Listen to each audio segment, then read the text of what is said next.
you're a socialist or you're a communist, and you are someone who unabashedly, proudly is a socialist. So I'm curious to you, what does that mean in the way that you use it? How does that, what sort of policies and ways of approaching the world fall under that term?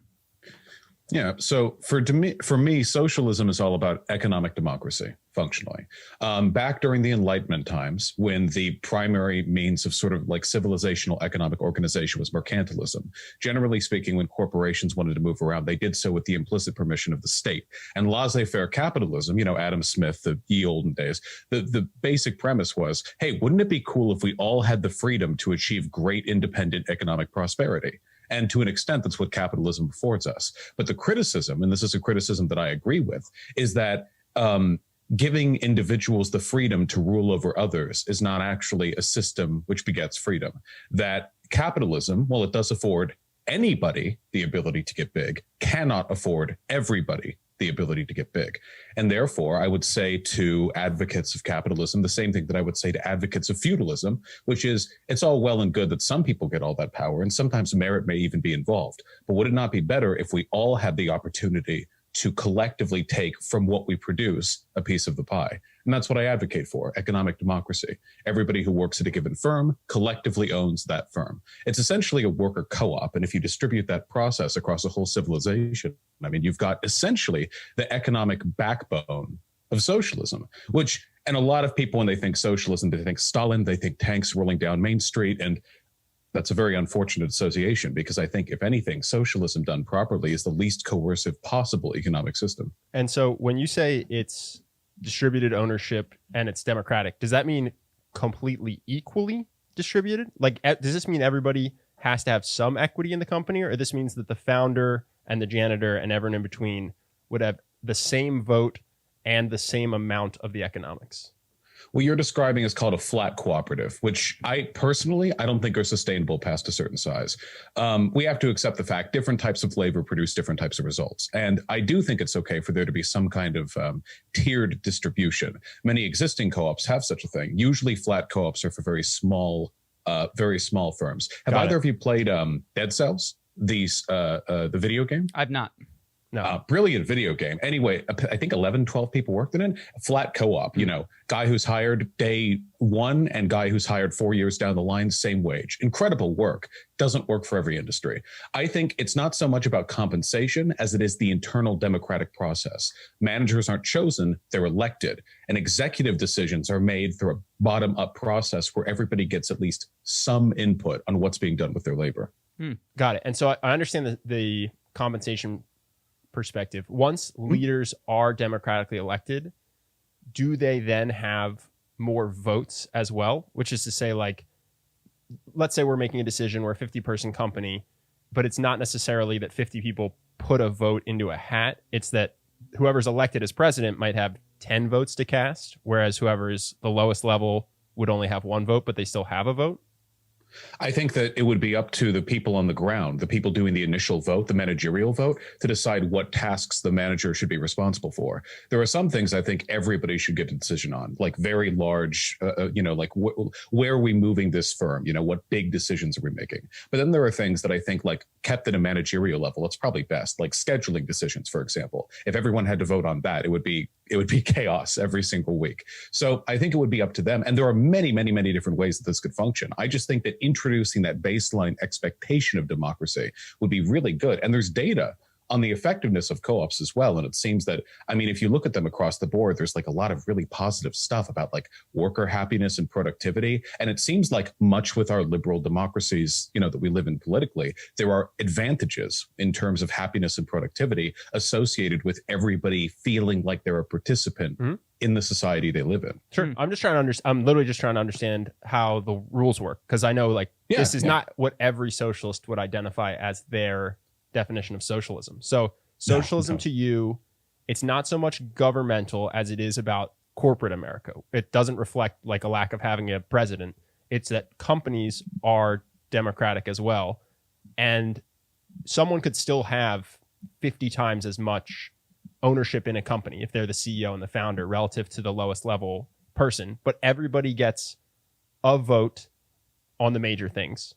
And everybody owns some percentage of the company, even though it might be this guy owns 1%, this guy owns 30%.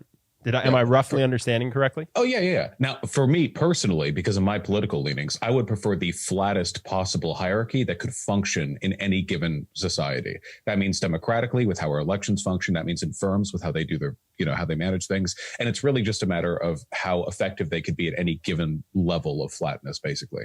If every American citizen, all 180 million eligible voters, had to individually vote on every single policy to come out of Congress, like direct voting on every single thing, I don't know how well that would work. So we have tiered systems of representation. We live in a republic. And I think that struggling to find that balance should be the dominant economic question today. Nowadays, we argue about whether or not letting immigrants in or raising the minimum wage from $7.25 to $15 an hour would be like devastating to our economy. These are asinine questions to me. To me, I want us to be asking, how can we best realize the American dream in how our economy is structured? So when it comes to democracy, I was thinking a lot about this at the beginning of COVID, because I was, are there limitations to the general value of democracy? If everybody votes that we need to burn down the 5G towers and not wear masks, are these outcomes that we want to have? And I think of the same thing within sort of a corporate environment or any sort of familial environment. So do you see competing forces with the expansion of democracy that you would need to have in place? For instance, that you also need to have some sort of baseline business education, that there would be things that would need to qualify one for that? Or is it just, if you are old enough and work in a place, you deserve the right to vote in its future and how it conducts its business?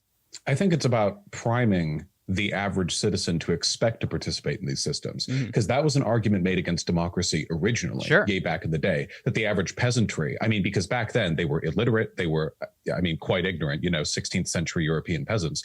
And the argument was made, these people can't govern themselves. And to an extent, that's true. One of the big arguments for public education is that every citizen needs to be at a baseline level of education for them to be even able to function in a democracy. And I agree with that. And I think that applies to worker ownership as well. I think that if we foster that expectation, and then along with getting trained for the job you do, you're also getting trained for the democratic structure of the workplace you're entering, which I don't think would be that hard to do. I think you prime people to be more capable of managing those responsibilities. Well, I also think the only problem with what you're describing is if you don't localize it, and then if people can basically fuck shit up and then go somewhere else to escape. But let's say that it was just towns were deciding what caused COVID, and a town was like, I think it's 5G towers, and so they burned down all their 5G towers and they refused to wear masks. It's like, okay, you're just not allowed to leave your town now.